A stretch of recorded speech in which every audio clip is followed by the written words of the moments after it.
St. James, St. James, St. James.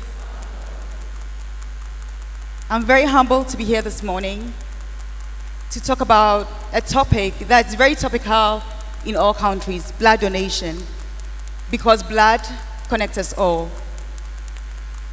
I know, like most of you, blood donation was just a buzzword, and for me, it took a talk for me to realize what a rare opportunity I have to help someone live to see another day.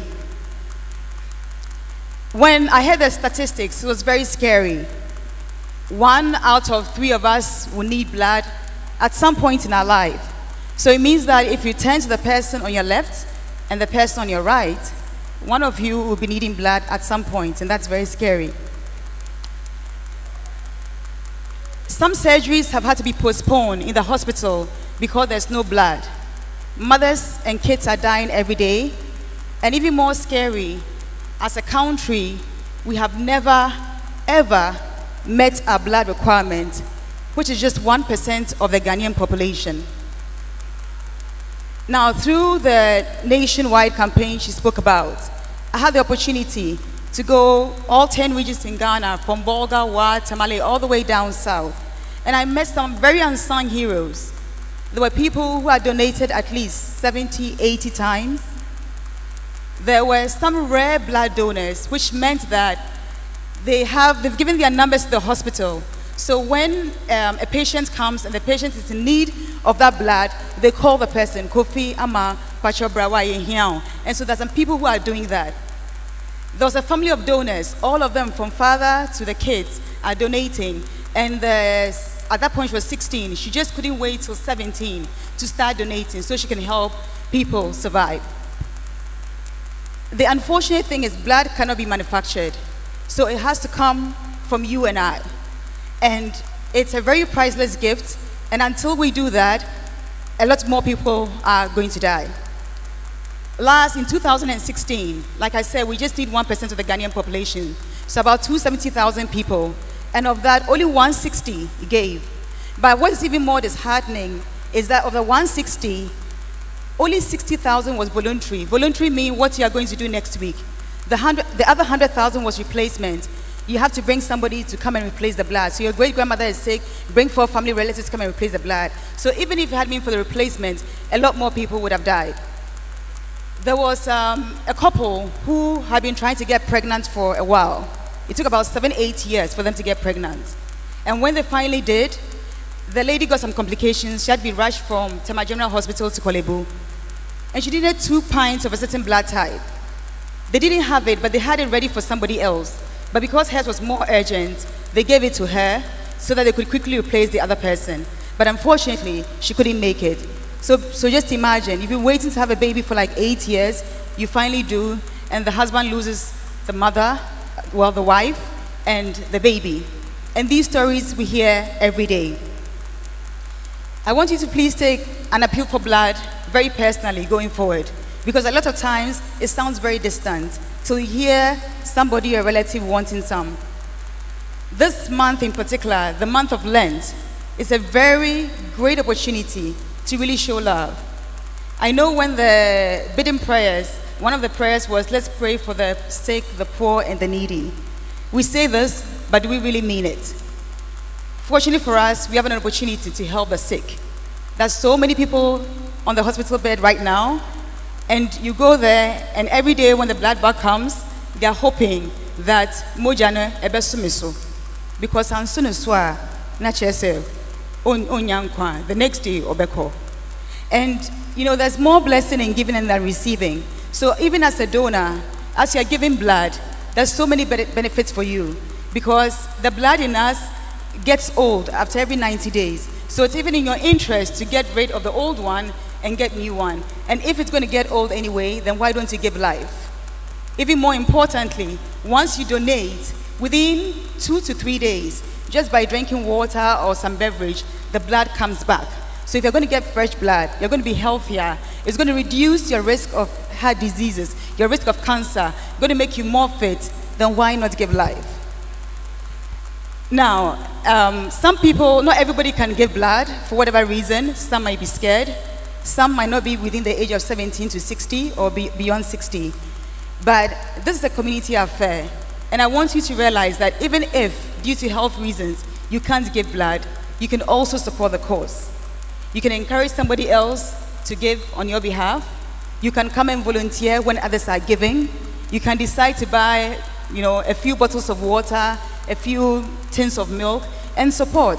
And I think when we all do it that way, and come Saturday, Sunday, when we have 100 pints, 50 pints, whatever, would know that Mr. Mimabi,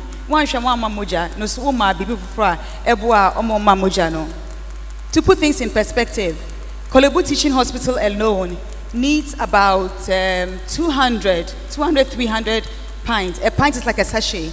So they need about 200 to 300 a day to meet their blood requirements. That's not just the hospital. That's not to count all the other subsidiaries who come to get blood from them.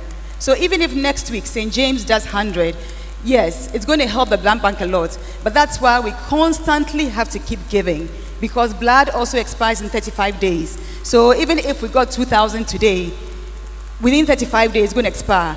But we never have enough blood to even wait for it to expire. We are always looking for blood.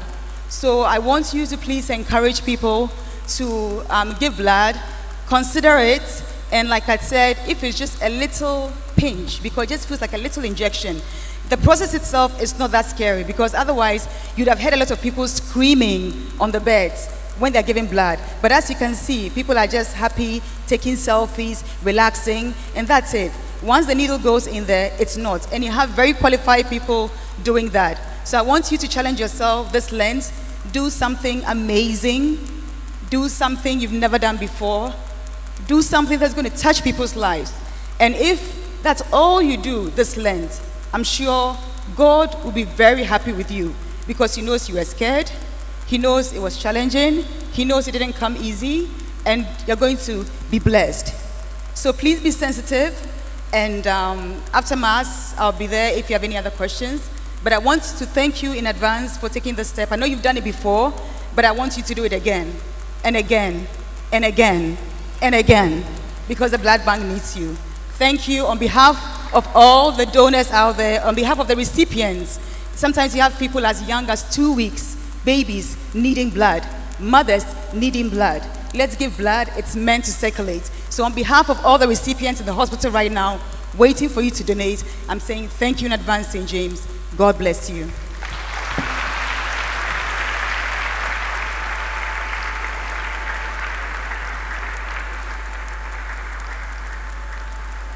We thank Mami Stevens. She has so much passion for this program. In fact, she was on holidays and she has to cut her holidays and be here with us this morning. So please give her another round of applause.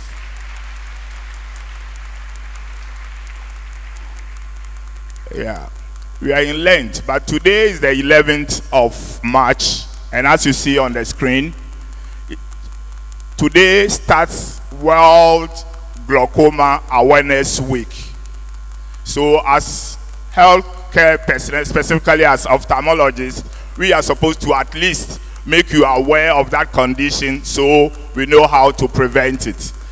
It's a program that is organized by the World Health Organization and the World Glaucoma Association, together with the World Glaucoma Patients Association.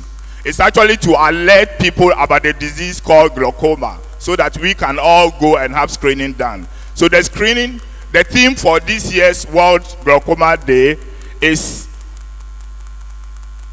green. Means go get your eye screened for glaucoma, save your sight. Just a brief anatomy. I don't want to be too technical, but you need to understand what happens so far as glaucoma is concerned. Okay. So this is the eye. How do you see when you are looking, for example, at me? You raise, in case I'm standing in front, of course, this thing is not showing. As you look at me, there are some invisible rays that come to me, from me, and it goes to the back of the eye.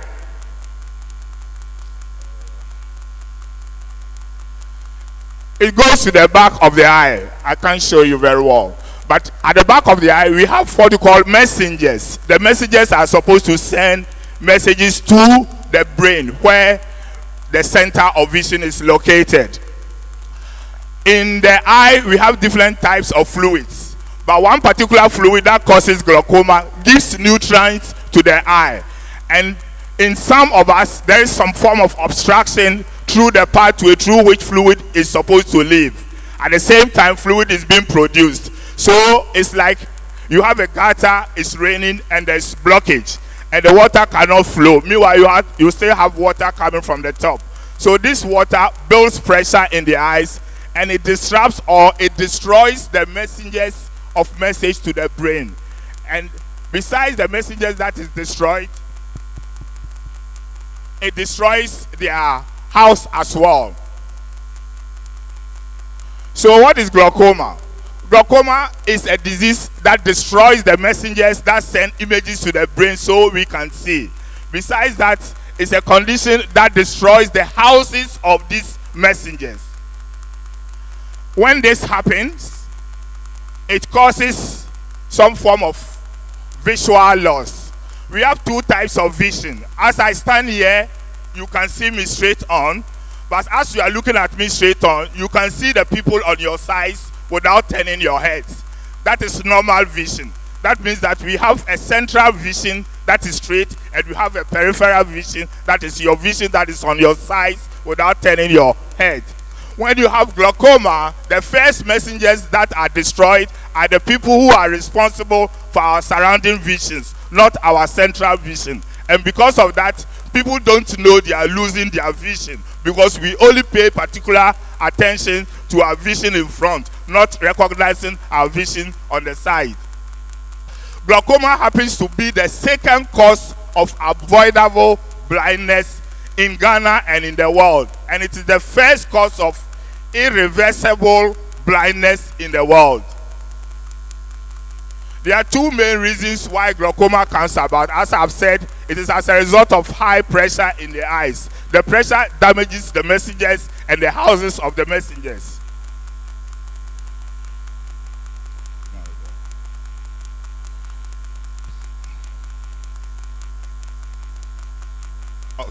Glaucoma is considered the silent thief of the eye. It is an invisible disease. It is very progressive and very slow. It affects the two eyes, but not symmetrically. It doesn't have any pain. It is painless. Your eye will not become red. You can see very well from the initial stages. Mostly men are affected. As I said, it doesn't have any symptoms. It's not like you have malaria, you have fever, and you have headache, and occasionally you are vomiting. Glaucoma does not have any symptoms. People who use reading glasses might be changing their glasses frequently. Maybe they buy reading glasses within some few months, they want to go and change their glasses. And occasionally people who are very clever in the night, they find it difficult to see. When they are driving, they find it difficult to see the size of their mirror, or they use the side mirror of their cars. So, when you come to the hospital, fortunately now, any hospital that you go, if you visit an eye department, you have your eyes tested for glaucoma. So we will check you for glaucoma. We have different types of examinations that we do. We examine your eyes. The normal pressure in the eye is from 10 to 21. Most of the people who have glaucoma have pressures more than 21. But it doesn't mean that if your pressure is more than 21, you have glaucoma. We have what we call ocular hypertension. You can have high pressure, but you don't have glaucoma. Then you can have glaucoma, but your pressures are very, very low. Those are the patients we call normal tension glaucoma. So this is the picture that you see when you are developing glaucoma. The first picture is telling you about the normal house of the messengers that should send images to your brain. The second one is telling you that there is some damage to the messengers and their houses. And the third one is telling you that the house is almost gone and the messengers are all dead. When you get to the last stage, unfortunately, we cannot help you. But when it is diagnosed as early as the second stage, then of course, if you are taking your treatment serious, we can prevent blindness. So how do we manage glaucoma? We manage glaucoma, we can use eye drops. We ophthalmologists do surgery on the eyes to create extra holes on the eyes so that the fluid that is blocked can easily pass. We can do laser treatment as well. So the outcome for undiagnosed glaucoma is irreversible blindness. But now we are not going to allow irreversible blindness to reach us because we can prevent glaucoma. How do we prevent glaucoma? All of us sitting here are the risk of developing glaucoma because we are all blacks. So that is the first risk group. We can have routine screening as we'll be doing next week Saturday. Then almost everybody at the age or more than 35 stands the risk of developing glaucoma. Then if you have a family history of glaucoma, the chances of you developing glaucoma is about 10 to 25%. So if you have any family member, especially your parents or your siblings who has glaucoma, please try as much as possible and come to the eye clinic for screening. Then those who wear short-sighted lenses of about -4, you also stand the risk of developing glaucoma. Then those of you or us who have high blood pressure, you can also develop glaucoma. Then the diabetics. And those of you who like going to the pharmacy shops to buy drugs to put in your eyes, there are certain drugs that contain steroids. Long-term use of steroids predisposes you to chronic open-angle glaucoma. So please take note. So, in conclusion, glaucoma causes irreversible blindness. But this blindness can be prevented if detected very early. But the attitude of us, if we are diagnosed as glaucoma patients, is to be very adherent to our treatment, to be very compliant to the instructions of our doctors, and have regular checks. Just a minute, just close your eye for some few seconds. Just close your eye for a few seconds. Please open your eyes. How did you feel? That is the plight of the blind person. Do you want us to be just like our brother shown up there? Do you want us to be like our wife shown out there? Or our husband shown out there? Or our parents? Or our friends? No.